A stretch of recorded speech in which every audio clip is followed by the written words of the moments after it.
Yeah, chance in just hours, the public health order, Title 42, will expire. That was invoked during the Trump administration. It became something of a substitute immigration enforcement tool, empowering federal agents to expel migrants right across the border under the guise of COVID-19 protection without having to hear asylum claims from those migrants. But perhaps looking forward, more stringent immigration enforcement tools are to follow.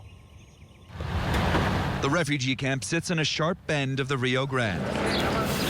It's just a swim away from the U.S. border near Brownsville, Texas, if you dare. Pero ya no teníamos más nada porque no teníamos otro recurso, pero era el único medio de nosotros poder pasar y cumplir un sueño, una meta final. Luz Marita Heredia counts herself amongst the thousands of Venezuelans at this makeshift community. It sits in one of the most dangerous cities in northern Mexico, Matamoros, which the State Department lists as a do-not-travel zone. Migrants often fall prey to kidnappers, gangsters, and rapists. Nos persiguen y tenemos orden de detención. Por eso acudimos a otros países y a este país porque queremos pasar el sistema de riesgo que tenemos en Venezuela. The area believes fleeing the dangers of Venezuela and its erratic president outweigh the dangers of traveling north. The same goes with Henry Núñez and his wife. Usted iba a una manifestación que era en contra del presidente. Usted llega y pasa a ser enemigo del gobierno, del presidente. Núñez, like many asylum seekers, is confused about the new U.S. immigration rules. Does he risk crossing the river before Title 42 ends? At the moment, the answer is no. Las oportunidades las están cerrando. Si la puerta está vacía, ahora la están poniendo más difícil.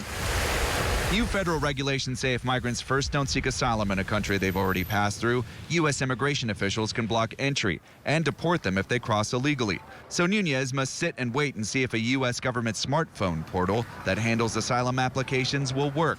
The cruel reality is by following the rules, Núñez, his family, and thousands of others remain in danger. Matamoros no está preparado para recibir un flujo migratorio de esta naturaleza.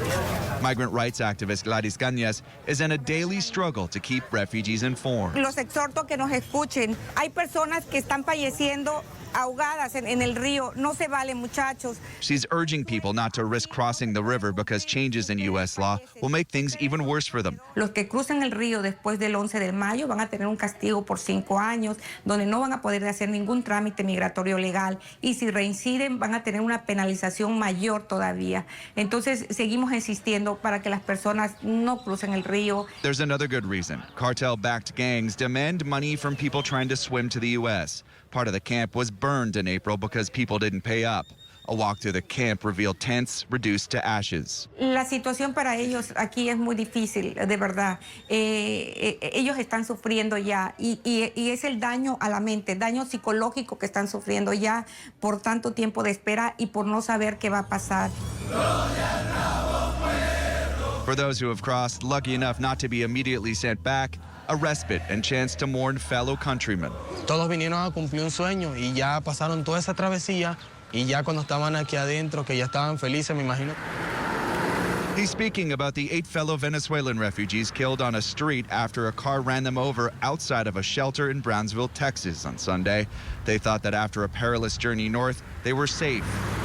Religious and community leaders eulogized the dead. That whole journey made it safely into our country, in the United States of America, where they came to seek safety and security from violence. And as they were sitting on the side of the road, waiting for a bus to take transportation to their next destination, they were struck and their lives were taken from them. Officials in border states and cities around the country say they're being overwhelmed by the cost and manpower needed to care for the migrants. But migrant advocates believe inflicting more pain at the border to prevent illegal crossings says more about us than the refugees who are fleeing for their lives. I can't sit with a migrant, hear their story, and not be touched and not be moved with compassion and with a desire not only to help them in an immediate sense, but to try to work to create some greater change that's going to make a more lasting impact in terms of the immigration policies of our country.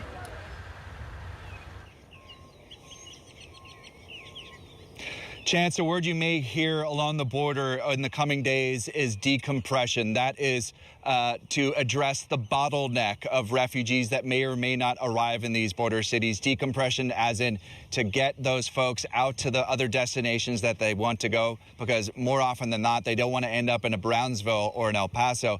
They're wanting to go to places like Chicago, New York, or Washington, D.C., or Los Angeles, where they could reconnect with family members. In fact, tonight, Brownsville's mayor telling me that the anxieties here are real, and they are asking the federal government for more aid to help with the situation.